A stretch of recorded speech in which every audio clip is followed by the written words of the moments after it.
Segunda carta de Corintios, capítulo 3, desde el versículo 1. Vamos a ver.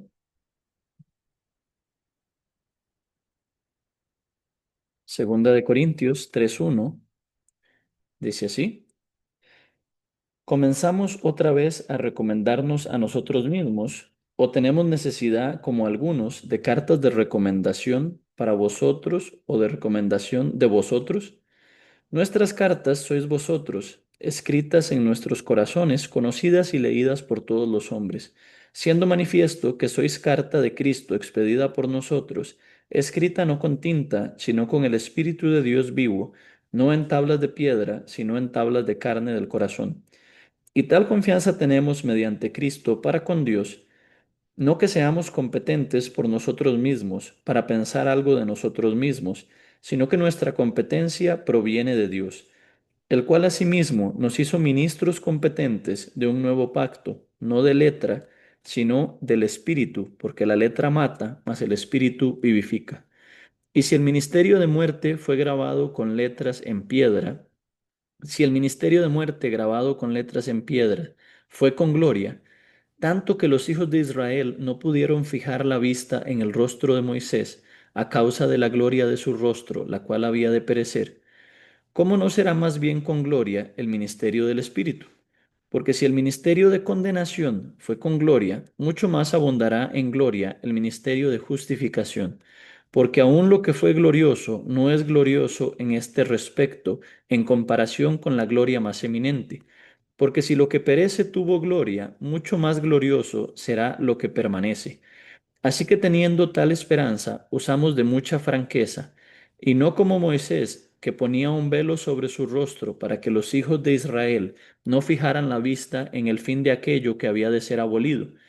Pero el entendimiento de ellos se embotó, porque hasta el día de hoy, cuando leen el antiguo pacto, les queda el mismo velo no descubierto, el cual por Cristo es quitado. Y aún hasta el día de hoy, cuando se lee a Moisés, el velo está puesto sobre el corazón de ellos. Pero cuando se conviertan al Señor, el velo se quitará. Porque el Señor es el Espíritu, y donde está el Espíritu del Señor, allí hay libertad. Por tanto, nosotros todos, mirando a cara descubierta, como un espejo, la gloria del Señor, somos transformados de gloria en gloria en la misma imagen, como por el Espíritu del Señor. Hasta el versículo 18. Ah. El día de hoy fui invitado a compartir en la iglesia del Nazareno, aquí en San Francisco. El mes pasado tuve la oportunidad de dirigir un seminario durante 3 días, viernes, sábado y domingo. Ahí la iglesia, aquella iglesia escuchó muy bien la palabra. Varios recibieron la salvación. La pastora de aquella iglesia tiene un corazón muy abierto. De hecho, hoy nos preguntaba: ay, ¿qué pasó la semana pasada? Se cortó la prédica. ¿Qué quiere decir? Ella estaba buscando la prédica, pero solo encontró la mitad. Entonces le comentamos: ay, se fue la luz la semana pasada. En Facebook sí está en dos pedazos, pero en YouTube solo quedó la parte primera, no se reanudó la segunda parte. Entonces seguro ella estaba buscando en YouTube, por eso solo quedó la primera parte. No, no, busque en Facebook, ahí están las dos partes. Quiere decir que semana a semana ella está escuchando, está buscando la prédica, está escuchando también del pastor. Esta pastora se conectó mediante el CLF. Allí dice que varias veces ella recibió la invitación física. Cada vez que realizamos el CLF, los hermanos llevan sobres a diferentes iglesias por rutas. Unos a La Juelita, otros Desamparados, otros Moravia, otros Guadalupe. Así, cantidad de iglesias. Ella dice que varias veces ya recibió, pero no tenía interés. ¿De qué será esto? ¿Qué importa? Pero ya siendo la cuarta, quinta vez que llegó la invitación, aparte su agenda le permitía, voy a ver qué es entonces. Vino y le encantó. Escuchó la palabra muy bien, entonces tuvo el ánimo de coordinar para su iglesia. Y recientemente me volvió a invitar. Quería invitarme una vez en agosto, otra vez en septiembre. Pero le dije que solo agosto. Ya septiembre se va a poner bien ocupado para nosotros. Entonces hoy fui. Compartí la palabra. Curiosamente, compartí de Jacob y Esaú. Eh, Precisamente lo que el pastor mencionaba hoy un poquito. ¿Por qué? Romanos 9 dice que Dios quiso elegir a Jacob y no a Esaú. Pero no es que esto sea injusto, sino que Dios tenía un plan, una providencia. El caso que Dios bendecía a Esaú, entonces, ¿qué estaría demostrando? ¿Cuál sería el formato o la plantilla del plan de Dios? El que sea valiente, valeroso, capaz, fuerte, útil, ese recibe la bendición. Para no hacer esto, tenía que elegir a Jacob. Entonces, eligiendo a Jacob, ¿qué dio a entender? Sean bienvenidos todos los inútiles. Es muy curioso. Por ejemplo, cuando uno lee de Caín y Abel, dice que Caín fue labrador de la tierra y Abel fue pastor de las ovejas. Pero cuando usted lee de Jacob y Esaú, dice que Esaú fue diestro para la casa, pero que Jacob fue varón quieto. Ni siquiera servía para algo. No tiene profesión. A ver, les invito a buscar la profesión de Jacob en la Biblia. Dice, varón quieto que habitaba en tiendas. ¿Qué trabajo hacía? No tenía. Hasta Abel, aunque su nombre significaba como un aliento, un suspiro, algo efímero, pasajero, que rápidamente desaparece. También expresa debilidad, claro, pero por lo menos él era pastor de ovejas. Pero en algún sentido Jacob ni para eso servía al inicio. Cuando recibió la bendición, ¿qué dice? Esaú creció y fue diestro para la casa, y Isaac lo amó porque comía de la casa de Esaú. Y Jacob fue varón quieto que habitaba en tiendas. Hasta ahí llega. Era inútil. Pero Dios quiso bendecir a ese inútil. ¿Para qué? Para poder bendecir a todos estos inútiles. Gloria a Dios. Ahí tenía que decir usted gloria a Dios. Es maravilloso. Si Dios no elige así, nosotros no podemos recibir la bendición. Por eso ahí también cambió el orden. Esaú era el mayor, pero dijo que el mayor servirá al menor. Bendijo al menor. Entonces Jacob replicó esto. Entonces en la tarde, mientras escuchaba el servicio dominical, podía pensar más profundamente en esa parte. Porque llegué al servicio habiendo meditado de Jacob y Esaú por eso. Entonces podía palpar el corazón de Jacob al pensar de Manasés y Efraín. Él también volteó sus manos, cruzándolas, formando una cruz, cruzando sus manos. En la cruz sucedió lo mismo. El que debía recibir la maldición, recibió la bendición. El que debía recibir la bendición, recibió la maldición, el castigo. ¿Por qué? Jacob había escuchado esto de Rebeca también. Hijo mío, sea sobre mí tu maldición, así le había dicho. En Gálatas 3:13 dice que el que dice que Jesús fue hecho maldición por nosotros. Entonces ahora muy rico escuchar la prédica. Y vamos a ver un poquito, Segunda de Corintios capítulo 3.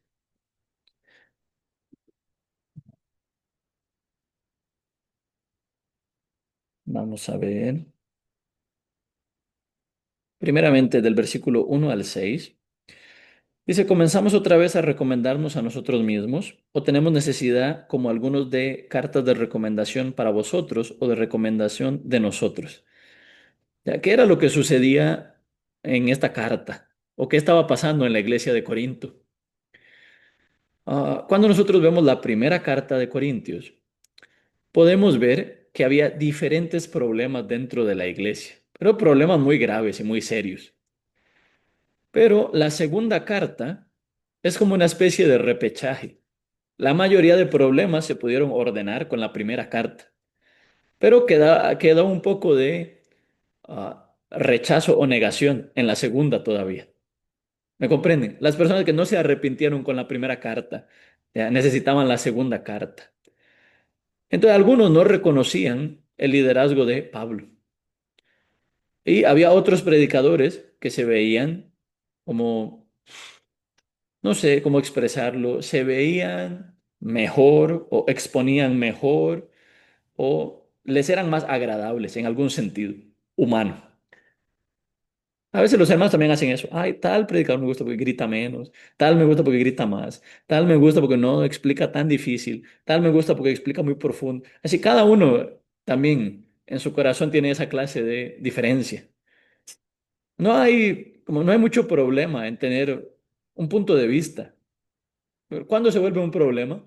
Cuando usted decide, a este escucho, a este no. Eso es un problema. Aunque sí, usted puede tener un poco de preferencia por algún estilo, pero al final del día, Dios también le puede hablar a usted a través del que a usted no le gusta el estilo, no le gusta la forma, no le gusta la manera. Porque es Dios quien quiere hablarle. Entonces aquí, el apóstol Pablo empieza a explicar, nosotros no ocupamos que alguien nos recomiende. ¿Por qué? Ustedes son fruto de nuestro ministerio. Entonces no ocupamos tener una recomendación. La carta de recomendación nuestra es el hecho de que ustedes estén en la iglesia. Así empieza a exhortarle a aquellos hermanos que no querían reconocer su liderazgo o su ministerio. Por eso expresa, nuestras cartas sois vosotros, escritas en nuestros corazones, conocidas y leídas por todos los hombres, siendo manifiesto que sois cartas de Cristo, expedida por nosotros, escrita no con tinta, sino con el Espíritu de Dios vivo, no en tabla de piedra, sino en tablas de carne del corazón. Luego, del versículo 4 al 6, nos habla un poco acerca de el testimonio de Pablo como ministro. Versículo 4 dice, y tal confianza tenemos mediante Cristo para con Dios, no que seamos competentes por nosotros mismos para pensar algo como de nosotros mismos, sino que nuestra competencia proviene de Dios. A veces nosotros fijamos nuestra atención en características muy humanas. Por ejemplo, cuando yo llegué a la iglesia, en ese tiempo los ministros tenían un grado académico muy bajo. No habían terminado su colegio, algunos no habían terminado su escuela, algunos ni ingresaron a la escuela. Entonces, al pensar esa parte, humanamente, no es difícil menospreciarlos. Porque una persona como piensa, esa persona no tiene formación, educación. Pero cuando yo escuchaba la palabra, me sorprendía mucho. Ay, ¿cómo hablan de la palabra así? Humanamente, no les podría dar ningún respeto. Pero cuando habla la palabra de Dios, no tengo más que respetarles. Eso era lo que yo pensaba. Humanamente no tiene, no es doctor, no es máster, no tiene un grado académico alto, no tiene como un cargo alto en la sociedad, no, nada de eso. Pero cuando habla la palabra de Dios, es otra cosa. Ahí no hay manera de que yo les ignore, no hay manera de que yo les menosprecie. Entonces aquí el apóstol Pablo expresa, claro, él sí tenía muy buena preparación, pero él expresa que sus competencias no son de él mismo, sino de Dios. Y ese es un punto muy importante que nosotros tenemos que pensar. El versículo 6 dice, el cual asimismo nos hizo ministros competentes de un nuevo pacto, no de letra, sino del espíritu, porque la letra mata, mas el espíritu vivifica. Aquí, mientras que el apóstol Pablo está hablando sobre este tema, empieza a hacer una comparación varias veces entre el antiguo pacto y el nuevo pacto. ¿Por qué? En el versículo 3 dice, vosotros sois carta expedida por nosotros, escrita no con tinta, sino con el Espíritu de Dios vivo, no en tablas de piedra, sino en tablas de carne del corazón. Está comparando. El antiguo pacto fue escrito en piedra. El nuevo pacto se escribe en la mente y en el corazón por medio de la fe. Luego, en el versículo 6 otra vez compara. no de letra, sino del espíritu, porque la letra mata, mas el espíritu vivifica. Entonces nos está hablando sobre el antiguo pacto y el nuevo pacto. Y a partir del versículo 7 se centra en este tema. Versículo 7 dice, y si el ministerio de muerte, grabado con letras en piedras, fue con gloria, tanto que los hijos de Israel no pudieron fijar la vista en el rostro de Moisés a causa de la gloria de su rostro, la cual había de perecer. Entonces, ¿de qué nos está hablando esta palabra? Cuando Moisés sube al monte Sinaí, la segunda vez, con nuevas como tablas de piedra, porque las primeras, la primera vez que descendió, las quebró al pie del monte, porque todo el pueblo estaba en idolatría con el becerro de oro. Pero la segunda vez que él sube, Dios escribe nuevamente los 10 mandamientos, otra vez pasa ahí 40 días y 40 noches, luego desciende, dice que su rostro resplandecía por la gloria de Dios. Al estar ahí en la presencia de Dios durante 40 días, cuando descendió, su rostro brillaba. La gente se asustó. Oh, ¿qué es eso? ¿Es Moisés?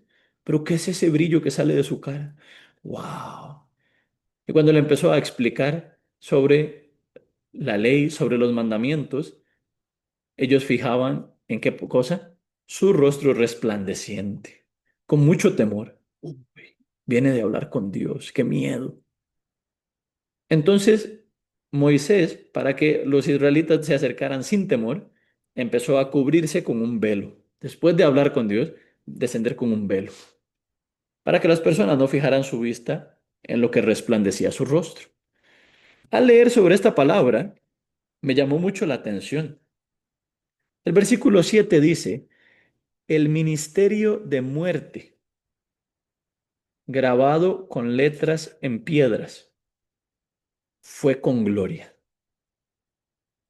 Entonces ahí pude entender, porque hay muchas personas que dan demasiado valor a los 10 mandamientos. Yo no entendía por qué. Ay, ¿por qué no pueden leer bien la Biblia y darse cuenta que el observar los 10 mandamientos, el tratar de cumplir los 10 mandamientos, no les da ningún mérito delante de Dios, no les ayuda para recibir el perdón de sus pecados? ¿Por qué le da tanto valor a eso? Pero leyendo el versículo 7 comprendí. Este ministerio del primer pacto fue con gloria. Entonces los hijos de Israel, ¿cómo observaron? Al ver la cara resplandeciente de Moisés, wow, y ahora va a decir algo serio, va a decir algo que es la verdad sí o sí. Viene con el resplandor de la gloria de Dios en su cara. ¿Me comprenden? Por eso ellos se apropiaron de esto con demasiado valor. Porque este ministerio fue dado a los hombres con gloria. Pero esta gloria tenía una característica. Aquí dice, la cual había de perecer. Entonces veamos un momento Éxodo capítulo 34 para comprender un poquito mejor.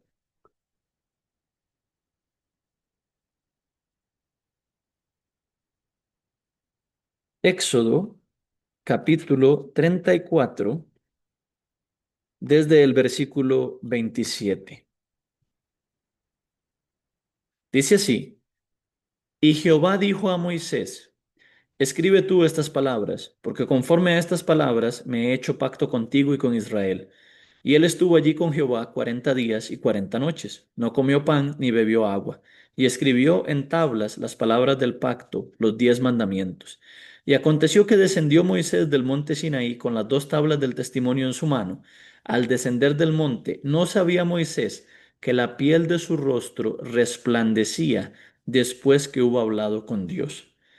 Y Aarón y todos los hijos de Israel miraron a Moisés, y aquí la piel de su rostro era resplandeciente, y tuvieron miedo de acercarse a él.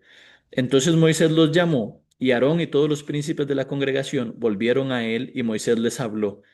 Después se acercaron todos los hijos de Israel, a los cuales mandó todo lo que Jehová había dicho en el monte Sinaí. Y cuando acabó Moisés de hablar con ellos, puso un velo sobre su rostro. Cuando venía Moisés delante de Jehová para hablar con él, se quitaba el velo hasta que salía, y saliendo decía a los hijos de Israel lo que era mandado. Y al mirar los hijos de Israel el rostro de Moisés, veían que la piel de su rostro era resplandeciente, y volvía Moisés a poner el velo sobre su rostro hasta que entraba a hablar con Dios. Entonces, ¿qué dice la palabra?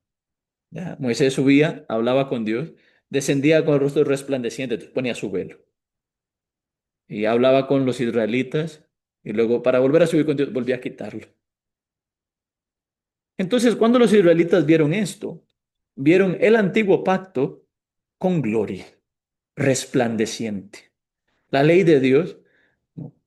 Imponente, poderosa. Aquellos 10 mandamientos con toda importancia. ¿Por qué? Tenía gloria. Pudieron ver el rostro resplandeciente por la gloria de Dios en la faz de Moisés. Pero ¿qué dice en 2 Corintios el apóstol Pablo? Dice, ¿y si el ministerio de muerte, grabado con letras en piedra? ¿Cómo está hablando sobre este antiguo pacto? ¿El ministerio de bendición? No, muerte. Luego en el versículo 9 lo repite, porque si el ministerio de condenación fue con gloria, entonces, ¿cómo se refiere a ese ministerio? Condenación. Entonces, ¿cuáles son las dos cosas que podía producir el primer pacto? Muerte y condenación. No bendición, no vida eterna, sino muerte y condenación. Pero es importante entender que este antiguo pacto tenía gloria. Era glorioso a los ojos de los hijos de Israel. Ahí comprendí, con razón, tantas personas el día de hoy se fijan en esa gloria todavía. Pero, versículo, vamos a ver, versículo 7, 8 y 9 dice, y si el ministerio de muerte grabado con letras en piedras fue con gloria, tanto que los hijos de Israel no pudieron fijar la vista en el rostro de Moisés a causa de la gloria de su rostro, la cual había de perecer, ¿cómo no será más bien con gloria el ministerio del Espíritu? Nos presenta un nuevo ministerio, un nuevo pacto, característica del Espíritu. Y luego dice, 9, porque si el ministerio de condenación fue con gloria, mucho más abundará en gloria el ministerio de justificación. Entonces, al antiguo pacto, ¿cómo le llamó a ese ministerio? Administrando el antiguo pacto que produce muerte, condenación. Pero el nuevo pacto, ¿cómo le llamó? El ministerio del Espíritu, y que produce justificación. Y dice que tiene mucha más gloria, mucha más abundante, la gloria del ministerio de justificación. Versículo 10 dice, porque aún lo que fue glorioso no es glorioso en respecto, en comparación con la gloria más eminente.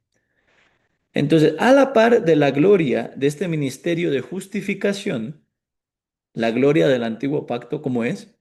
Es insignificante. Así dice.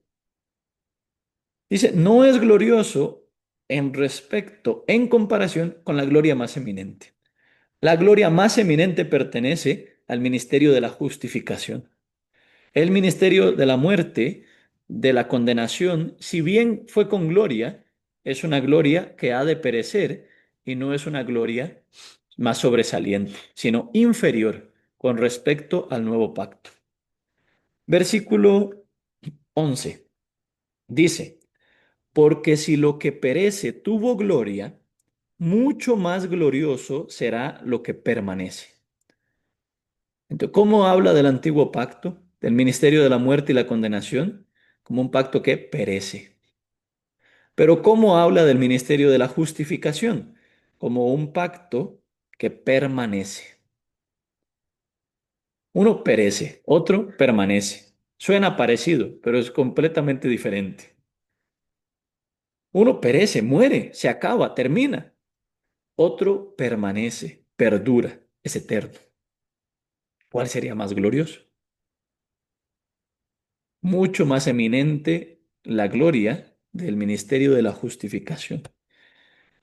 Ahora, versículo 12 dice, así que, teniendo tal esperanza, usamos de mucha franqueza, y no como Moisés que ponía un velo sobre su rostro para que los hijos de Israel no fijaran la vista en el fin de aquello que había de ser abolido. Nos revela la razón por qué Moisés no quería, por qué Moisés se puso velo, para que el pueblo no fijara su vista en esa gloria pasajera, para que el pueblo no fijara su vista en esa gloria que perecía,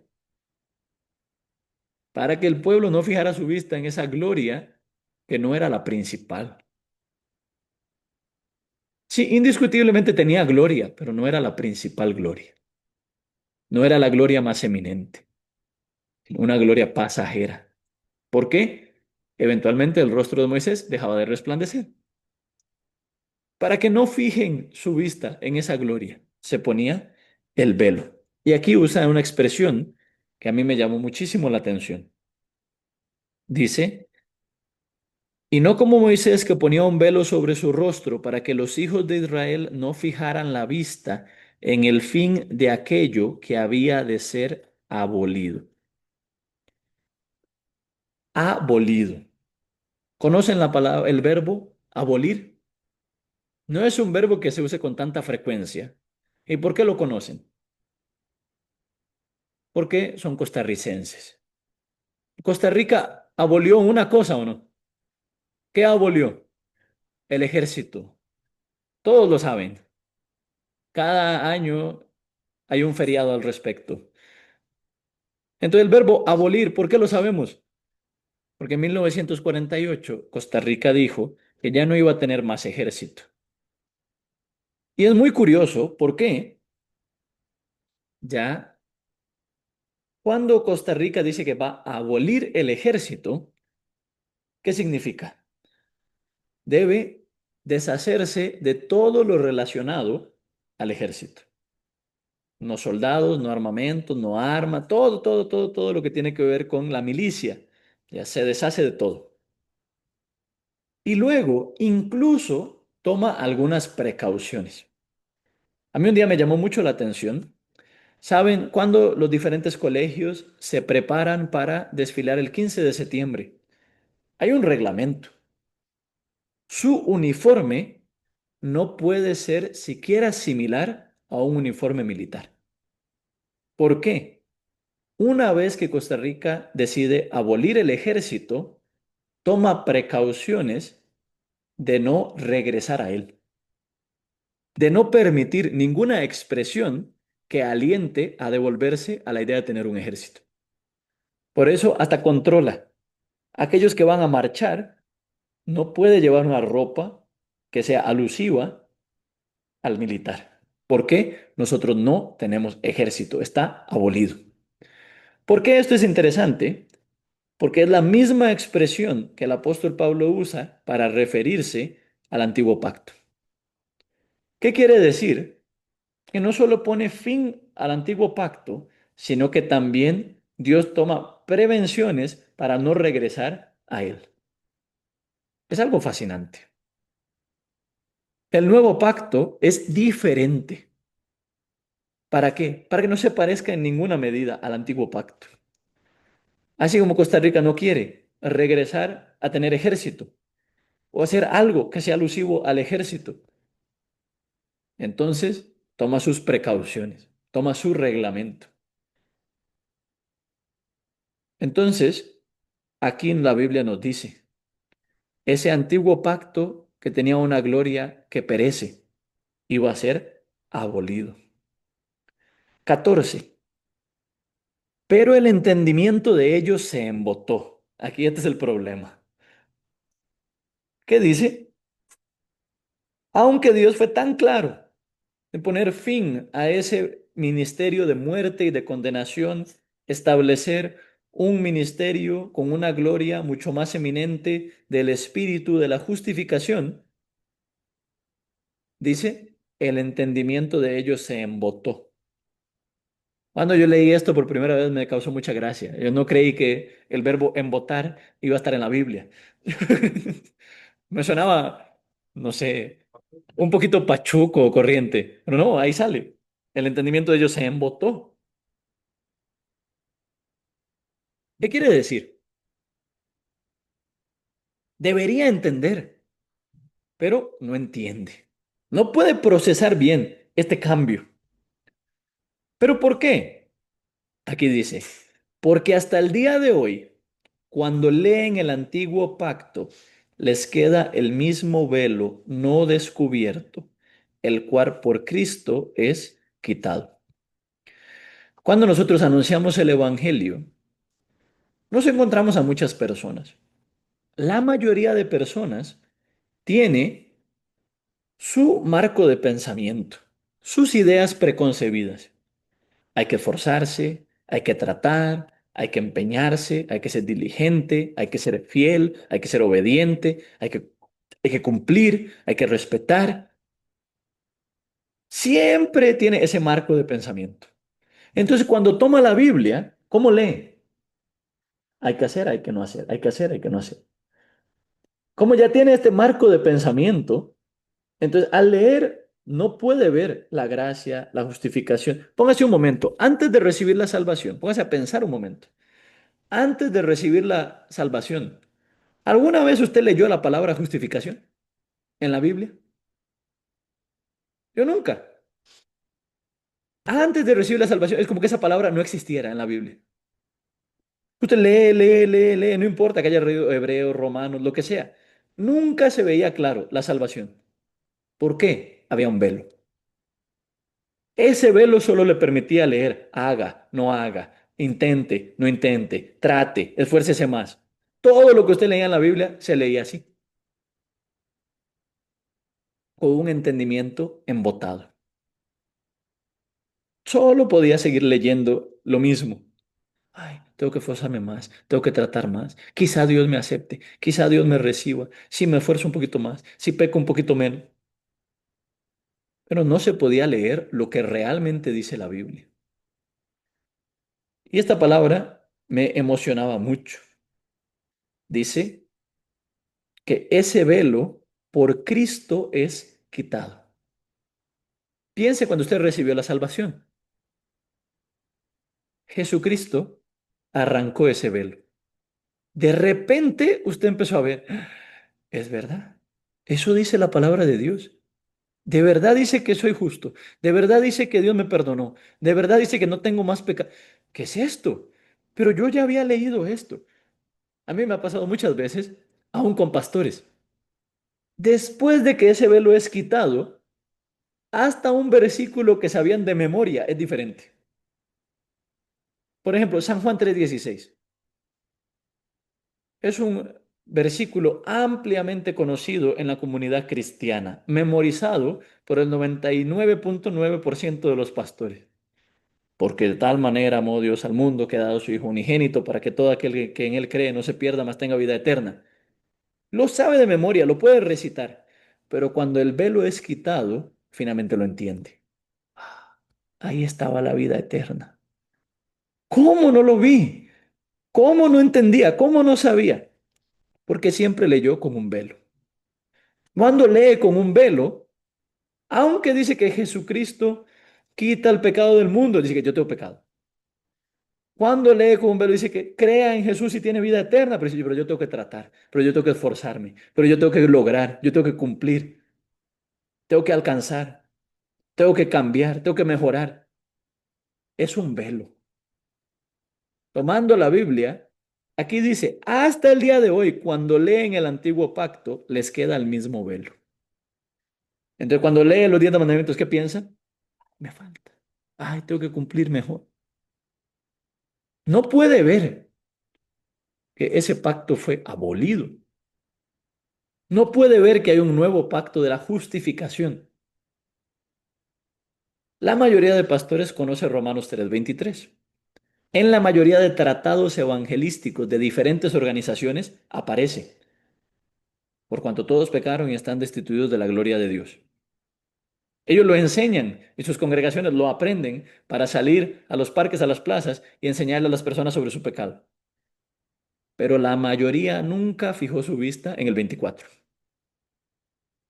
siendo justificados gratuitamente por su gracia, mediante la redención que es en Cristo Jesús. Eso no se ve, tiene un velo. El caso aquí también dice, versículo 15, y aún hasta el día de hoy, cuando se lee a Moisés, el velo está puesto sobre el corazón de ellos. Entonces ese velo cubre, tapa, para que no pueda entrar la palabra en el corazón. Por ejemplo, las personas en el judaísmo tienen una costumbre. Cuando ellos leen la Biblia, no reconocen el Nuevo Testamento, solo el Antiguo Testamento. Pero el Antiguo Testamento está lleno de referencias de Jesucristo. Y una de las referencias más directas por excelencia es Isaías capítulo 53, donde en un solo capítulo narra todo el guión del padecimiento de Cristo. Entonces, los judíos tienen prohibido leer Isaías 53. Porque si alguno de ellos lee con detenimiento, accidentalmente podría terminar recibiendo al Mesías. Accidentalmente podría terminar reconociendo a Jesucristo como el Mesías. Entonces, ellos no le permiten leer Isaías 53, sino que le dice, cuando está leyendo un capítulo, entonces ocupa usar algún otro material para tapar esa página. Entonces, mientras que lee Isaías 52, Isaías 53 tiene que estar cubierto, para no leerlo ni siquiera accidentalmente. Porque si está ahí, usted, ay, no me di cuenta cuando pasé de capítulo. Ay, de repente me quedé ahí perdido y empecé a leer. No, no, no, no, no, no. Desde que pasa a la página donde aparece ese capítulo, debe cubrir. Y ahí puede leer el 52, luego pasar a la página del 53, tapar, seguir leyendo el 54. Así ellos acostumbran. Dice que cuando desee estudiar el capítulo 53 de Isaías, debe haber un rabino presente para que no se confunda. Pero ¿cuál sería la confusión? Termina reconociendo a Jesucristo como el Mesías, porque Isaías 53 es muy directo. Nos habla claramente acerca de cómo padecía el Mesías, narra cómo padeció Jesucristo. Pero eso me hacía pensar, hasta el día de hoy están leyendo con un velo, cubriendo. ¿Dónde les puede llegar la luz? Ahí está cubriendo. Pues no les puede resplandecer aquella luz en su corazón, en su mente, con un velo. Entonces, ¿eso qué hace con su entendimiento? Hace que sea un entendimiento embotado. Sigue pensando en la gloria que había de perecer. Sigue poniendo su confianza, su esperanza en el ministerio de muerte, de condenación. Pero un día, Jesucristo, ¿qué hace? Quita ese velo. Y en ese momento se ve muy diferente. Cuando uno recibe la salvación, si bien todavía hay muchas partes de la Biblia que no puede entender, pero cuando empieza a leer, lee diferente. Uy, esto estaba en la Biblia. Uy, esto también estaba aquí. Ay, qué claro que dice aquí. Uy, esta parte dice lo mismo. Ay, esta parte habla otra vez el Evangelio. Y de repente toda la Biblia se aclara. ¿Por qué? Ya no tiene ese velo. Se da cuenta. Ah, confiar en aquella gloria de la ley del antiguo pacto era un gran error. Cristo quita ese velo. Nosotros debemos ser muy agradecidos con Dios de que Jesucristo quitara ese velo. Si no, nuestro entendimiento seguiría embotado. Ay, tengo que cumplir, tengo que hacer. Hoy un día, ¿será que tal vez me salvo, tal vez no me salvo? Así estaríamos hasta el día de hoy. Pero un día Jesucristo nos hizo creer en su palabra. Quitó ese velo de nuestro corazón, de nuestro entendimiento. Ahí se aclaró lo que la palabra decía. Dice el versículo 16, pero cuando se conviertan al Señor, el velo se quitará. Cuando nosotros anunciamos el Evangelio, debemos pedir a Dios esto. Ay, Señor, quítele el velo, quíteselo. Mientras que compartamos la palabra, ya ahí, si usted lo quita, entonces va a empezar a ver. Va a ver que esa es la verdad. Muchas personas tienen ese velo puesto. Siguen pensando, ay, cuando usted muera va a ir al cielo. Ay, solo Dios sabe. Tal vez me falta un poquito. Tal vez Dios se hace un poquito de curva, me deje entrar. Así no es, sino creyendo en ese ministerio de la justificación que nos enseña el nuevo pacto. Ya aquella gloria del antiguo pacto perecía, va a ser abolida, pero la gloria del nuevo pacto, una gloria mucho más eminente, grande, tan grande que la del antiguo pacto ni parece gloria. Eso es lo que quiere expresar. Dice el versículo 10, porque aún lo que fue glorioso no es glorioso en este respecto, en comparación con la gloria más eminente. Si usted conoce la gloria del nuevo pacto, ni siquiera se ve glorioso el antiguo pacto. Pero sin conocer la gloria más eminente, todavía se ve glorioso el antiguo pacto. Todavía quiere fijar su vista en ese velo. Uy, qué glorioso Moisés, cómo bajó de hablar con Dios. ¡Wow! Ya, esa ley impresionante, la ley de Dios. Muchos que defienden la ley siguen diciendo, esa es la ley de Dios, esa es la ley de Dios. La ley de Dios no tiene fin, la ley de Dios no pasa.